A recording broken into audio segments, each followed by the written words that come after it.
She's been dominant. 12.1 rebounds per game, which is second to only Angel Reese, who's averaging 12.6.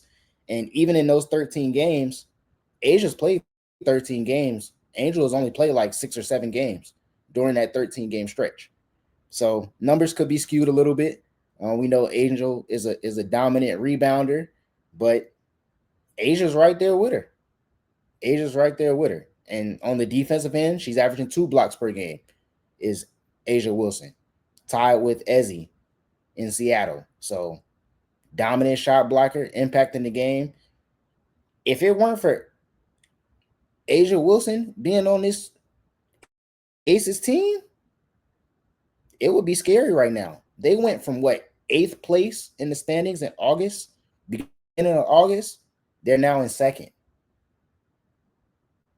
They're now in second place. I wrote an article a few weeks ago, probably like a month ago now, saying that they were going to be in trouble. And boy was I wrong, because they've turned it around. Jewel Lloyd's been coming off the bench, been key coming off the bench. She's been very solid since she's been coming off the bench. Jackie Young has been consistent. Chelsea Gray has been limiting her turnovers. They decided to go small and put KB in the starting lineup, move Kia Stokes to the bench. That's been a big key, as well as Asia Wilson continuing to be dominant. So shout out to the Aces, man. If they can keep up this level of play in the postseason, this looks like the Aces team that won back-to-back championships. This reminds me of the Aces team that the league feared at one point. They're getting back to their ways. They're taking care of the ball. They're getting it done on the defensive end. And Asia Wilson is being Asia Wilson, like we've seen for years. So they're going to be tough, man. The Aces are going to be tough, but I'm saying this right now. Asia Wilson deserves to be the MVP. And I'm going to leave it at that. Let's move on to number 3, though. The third thing I want to discuss, man, that you need to know going into the postseason, the Golden State Valkyries are in. They just clinched the playoff spot last night. The first team in WNBA history to be an expansion team and make the WNBA playoffs in their first season. That's big. That's big. And credit to the GM, credit to the owner, credit to the head coach, Natalie Nakase, for putting together this roster. A bunch of, people who were drafted in the expansion draft who were expendable to their current teams. Well, their previous teams, right? And, I didn't really believe that they would be in this position right now. I didn't expect them to be, as good as they were in their first season.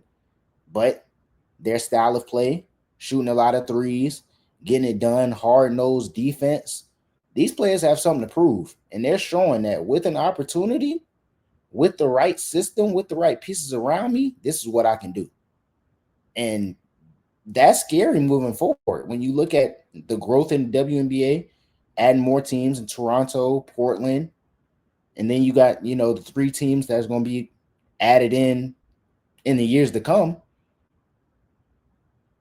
The Valkyries have laid a blueprint of this is how you build a successful team, expansion team in the W. This is what it can look like. They're selling out home games. They're packing the stands, and they're playing an exciting brand of basketball. And if you're new to the league or, looking for a new home with these expansion teams, this is what you want it to feel like.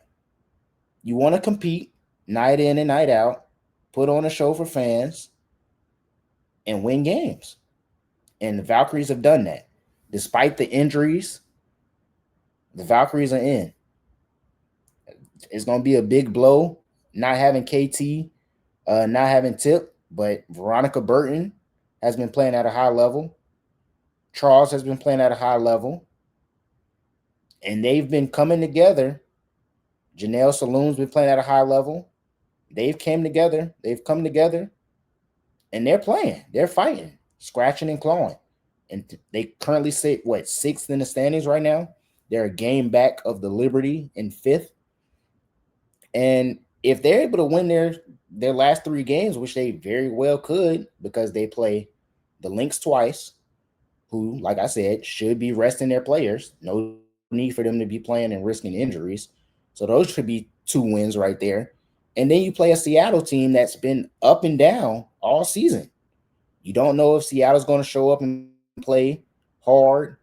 You don't know what they're going to look like on the court. What's their identity? We know the Valks' identity: hard nosed defense, tough. We're going to shoot a lot of threes. So if the Valkyries are able to, win these last three games and the Liberty, slip up and lose a couple of games or, a game, they could very well be in fifth. So watch out for the Valkyries, man. I don't expect them to go too far in the playoffs, but definitely an exciting story with the Valkyries making the playoffs in their first season in the W, in their inaugural season in the W as an expansion team. That's big, man, moving forward for not just the Valkyries, but the league as a whole. The WNBA, like I said, adding teams yearly, this is what it can look like. This is what it should look like. So hopefully, Cleveland, Toronto, Portland, Detroit, hope they're taking notes. I hope they're taking notes. This is what it can look like. So shout out to the Valkyries, man. Number 4, probably the biggest news of the week just dropped, right? Caitlin Clark is out. She's had the groin injury, she's had the ankle injury. She's only played 13 games this season, but she took to social media the other day and said that she won't be back the rest of the season. So big blow for Indy. Like I said, she's been out since July. Um, only playing in 13 games. AB and Kelsey Mitchell have been holding it down. And Indy right now, they're currently sitting in eighth place. Pretty comfortable lead over the Sparks. They should be fine to make the playoffs. They should clinch a playoff spot any day now. I think the Sparks have a tough stretch of games coming up, playing against some of these teams that are still competing for playoff positioning.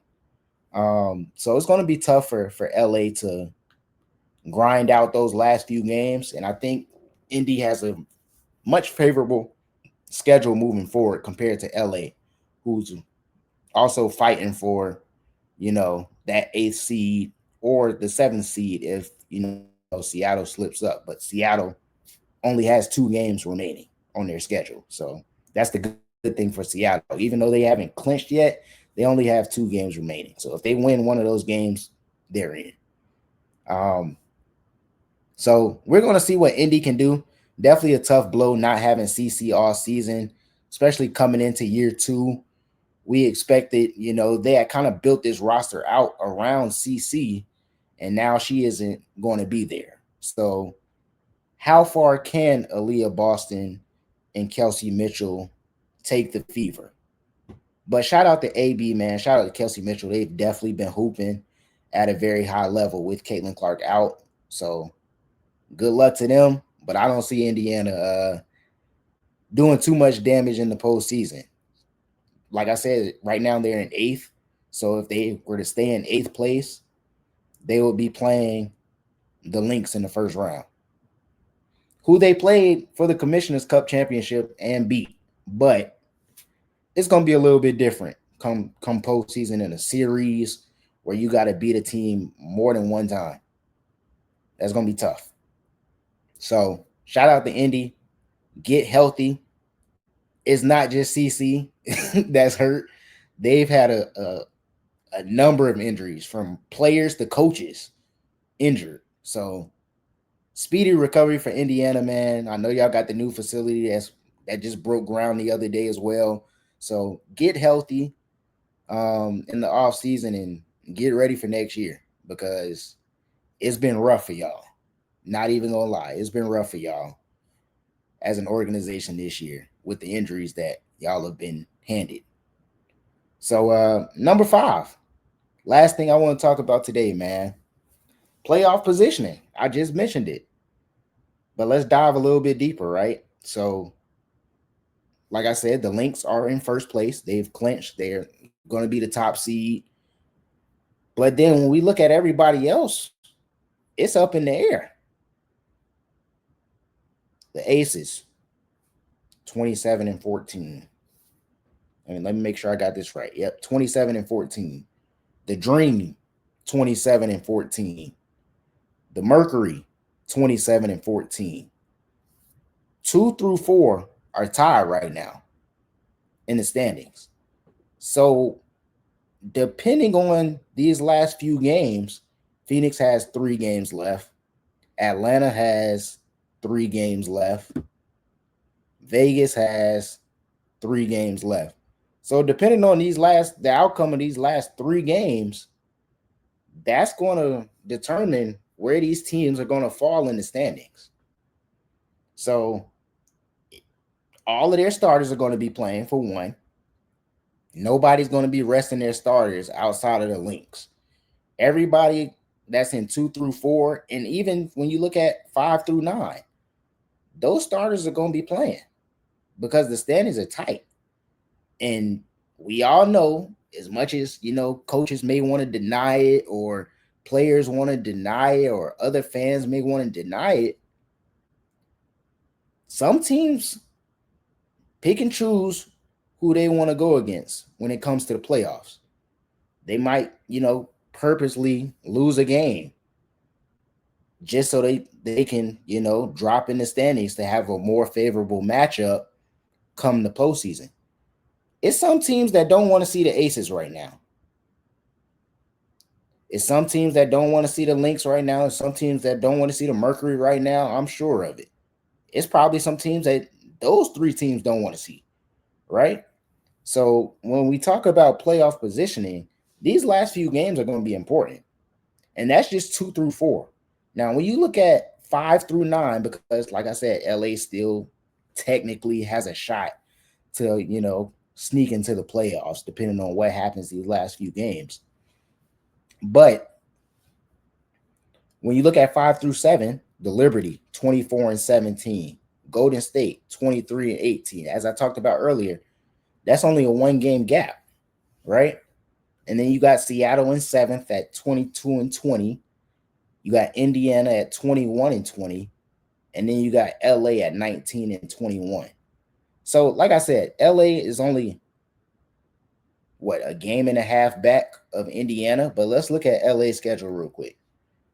LA has 4 games left. They play the Dream, who I said are not going to be resting their players because they're fighting for playoff positioning and seeding. The Wings have been eliminated, so they should beat the Wings, right? The Mercury, not going to be resting players because they're fighting for seeding. And then they play the Aces, who are not going to be resting their starters because they're playing for seeding. So 3 of those 4 games that's remaining are against playoff teams that are fighting for positioning, right? Those 3 teams that are tied at 27-14 have to play the Sparks. If the Sparks lose, they're pretty much out, right? It's safe to say that they're going to be out. Indiana, let's look at Indiana's schedule. They play the Sky, the Mystics, and the Lynx. Now, despite all of those injuries that I talked about with the Fever, if AB and Kelsey Mitchell are playing, they should win these last 3 games. And the reason why I say they should win these last 3 games, the Mystics have been fighting and scratching and clawing still, despite them being eliminated from playoffs. They've been playing hard. But I don't see them beating the Fever. The Lynx, like I said, they're going to be resting their starters. That's the last game of the regular season. No need for the starters to be playing in that game. And if the Fever need to win that last game, they're going to beat the Lynx without their starters. They should beat the Lynx without their starters, right? And then the Sky, they should beat the Sky. The Sky have been terrible all year. Let's just keep it a stack. They've been terrible all year. They should beat the Sky. And we're going to see that tonight. We're going to see that tonight, what happens. But they should beat the Sky. So the Fever should be in. Seattle should be in. And everything else is already locked up. So it's 2 spots, 3 teams fighting for 2 spots, right? And like I said, if Seattle wins, they're pretty much in because LA is not winning out. LA will have to win out in order to make the playoffs. And I just don't see that happening right now. Not with the way these other schedules are looking. It's going to be tough. But yeah, these are the 5 things that you need to know headed into the last week of the regular season and into the postseason. Let me know y'all thoughts as always, man. Do you think Phee is MVP? Do you think Asia should be MVP? How you feel about the Valkyries making the playoffs? Who you think will get this last 2 playoff spots, right? 7 and 8 up for grabs. Do you think the Aces will finish as the number 2 seed? Will they be 3 or 4? Same thing with Atlanta or Phoenix. Who's your dark horse to win it all, man? Right now, man, for me, it's probably Vegas or Phoenix. I think those are the 2 scariest teams that teams should be afraid to play right now. So we're going to see. You still got the Liberty there, the defending champs there. They've been kind of hampered by injuries throughout the season, but right now they're healthy. So we're going to see what they can do. But yeah, man, WNBA season coming to a close. Let me know y'all thoughts in the comments, man. Peace.